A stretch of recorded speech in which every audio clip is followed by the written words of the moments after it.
Assalamualaikum warahmatullahi wabarakatuh.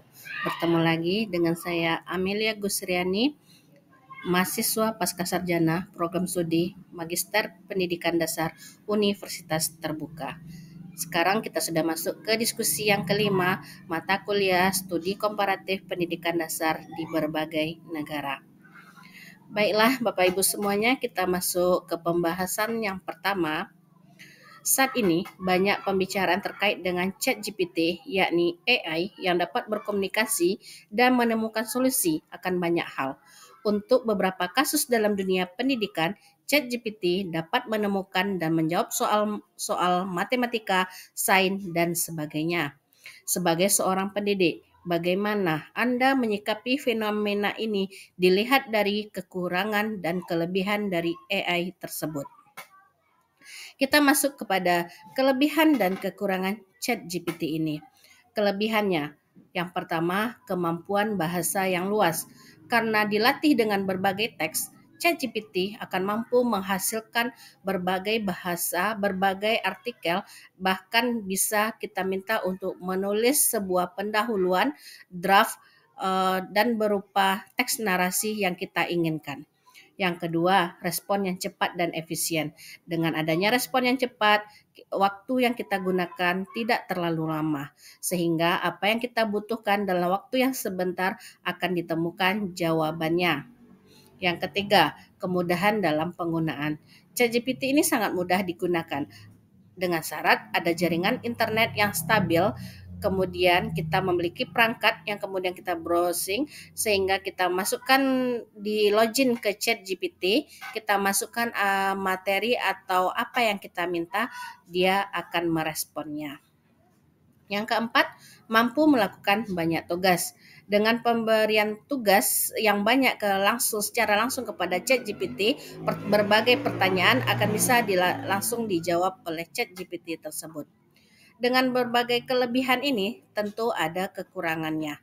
Yang pertama, keterbatasan pemahaman konteks. Ada konteks-konteks yang lebih mendalam yang tidak dipahami oleh ChatGPT ini. Jadi, kalau kita memberikan sebuah pertanyaan kemudian ada jawabannya, kita harus menganalisanya terlebih dahulu karena ada bagian-bagiannya konteks itu yang jawabannya terlihat benar tetapi itu belum tentu benar.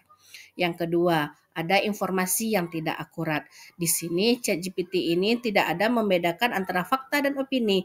Jadi, informasi-informasi yang diberikan ini tidak selalu akurat. Yang ketiga, keterbatasan pengetahuan. Karena dia dilatih untuk menghasilkan sesuatu sesuai dengan pertanyaan, tetapi ada hal-hal yang tidak diketahuinya. Ada tingkat-tingkatan soal yang itu perlu kita analisis kembali. Yang keempat, membutuhkan jaringan internet yang stabil. Jadi jaringan internet ini sangat penting dalam penggunaan ChatGPT karena sampai saat ini ChatGPT ini belum ada yang digunakan untuk secara offline. Jadi harus online dengan menggunakan jaringan internet. Untuk pengalaman saya di UPTD SDN 02 Halaban, itu kami diperkenalkan penggunaan ChatGPT tahun 2023 dalam sebuah workshop dengan tema literasi digital, memperkenalkan beberapa AI kepada kami, salah satunya yaitu ChatGPT. Dalam kegiatan workshop ini yang hanya dilakukan 1 hari, tentu kami membutuhkan kembali penguatan di dalam Kombel sehingga ada beberapa guru yang belum paham, tapi karena diulang-ulang di Kombel sehingga semuanya kembali paham. Manfaat dari menggunakan ChatGPT ini, yang pertama sebagai alat bantu bagi guru. Untuk kegiatan kita sebagai guru, ini sangat membantu dalam menyediakan beberapa administrasi ya bagi yang kita perlukan, tapi kita harus merevisi kembali, membaca, menganalisis kembali apa yang kita minta tadi sehingga tidak mentah-mentah itu kita jadikan untuk misalnya untuk modul ajar, materi dan sebagainya. Tapi di sini dia sangat membantu karena kita bisa mencari media atau materi yang menarik bagi siswa. Kemudian juga bisa kita meminta video-video yang lebih menarik lagi sehingga kebutuhan siswa bisa terpenuhi bagi siswa sesuai dengan kebutuhannya. Yang kedua, mengintegrasikan AI dalam pembelajaran. Dalam pengintegrasiannya tentu kita dengan menggunakan AI ini kita dapat lebih mudah dalam proses pembelajaran dan dapat meningkatkan kualitas pembelajaran kita. Meningkatkan efisiensi dan produktivitas karena ini dapat menghemat waktu kita untuk mengerjakan sesuatu, tentu sangat efektif bagi kita dalam menghasilkan sebuah produk, misalnya bahan ajar untuk besok atau modul ajar, lembar-lembar soal, referensi soal, bahkan ada pertanyaan-pertanyaan yang mampu bisa kita cari, kita searching untuk kita jadikan pertanyaan pemantik atau sebagai pertanyaan dalam berkolaborasi. Yang keempat, mendorong pembelajaran yang dipersonalisasi. Dengan menggunakan ChatGPT ini kita dapat memenuhi kebutuhan siswa sesuai dengan gaya belajarnya, sesuai dengan apa yang dibutuhkannya. Misalnya ada yang audio, ada yang visual, ada yang kinestetik. Dengan bantuan AI ini akan mempermudah kita untuk memenuhi kebutuhan siswa. Yang kelima, mempersiapkan siswa untuk di era digital. Sebelum kita mempersiapkan siswa di era digital, tentu kita sebagai guru terlebih dahulu juga harus paham, juga harus mengerti dengan perkembangan digital ini. Kita melek teknologi dulu. Jadi salah satunya AI ini dengan ChatGPT, jangan kita sampai terkecoh. Ternyata anak-anak didik kita nanti sudah menggunakan ChatGPT menjawab pertanyaan, sedangkan kita belum bisa menggunakan ChatGPT tersebut sehingga kita bisa terkecoh. Dan yang terakhir, menghadapi tantangan dan peluang.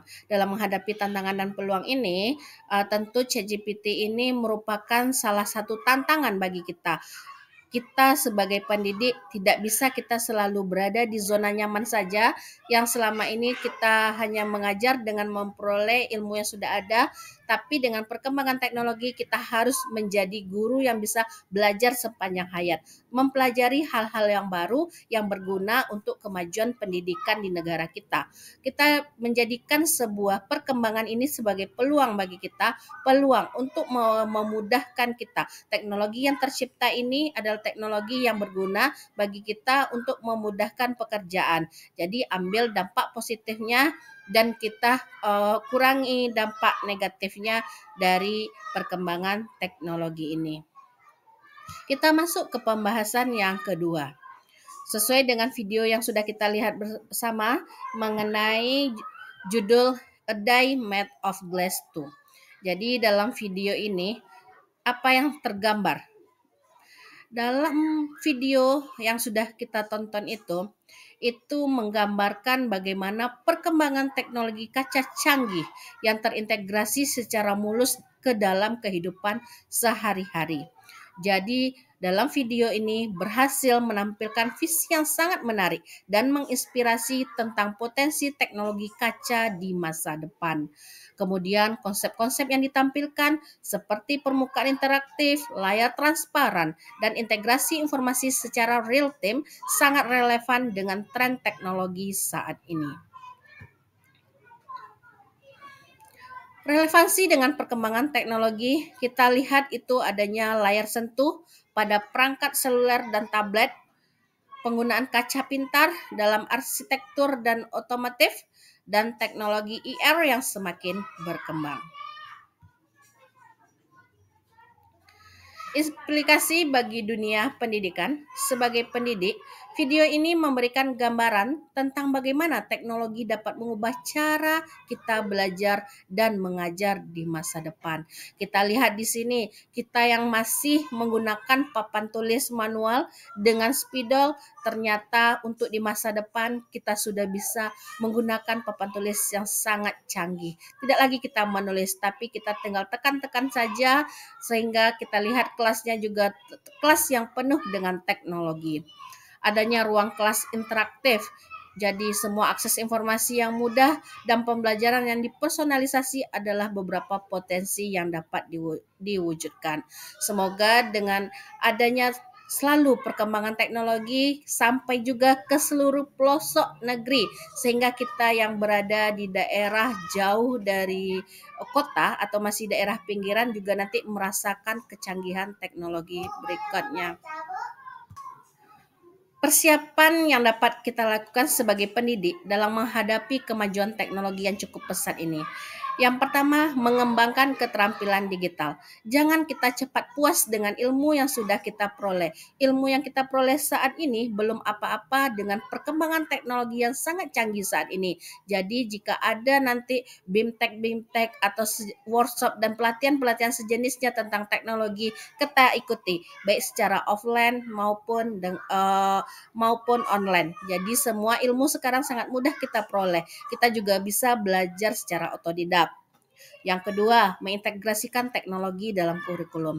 Dalam proses pembelajaran kita dapat menggunakan teknologi ini. Mulailah kita gunakan dengan hal-hal yang kecil, dengan menggunakan loudspeaker, dengan layar proyektor, dengan internet, dengan video-video yang mungkin lebih menarik bagi siswa kita yang pada saat sekarang ini adalah siswa yang pada zaman teknologi. Yang ketiga, mendorong pembelajaran berbasis proyek. Yang keempat, menjadi pembelajar sepanjang hayat.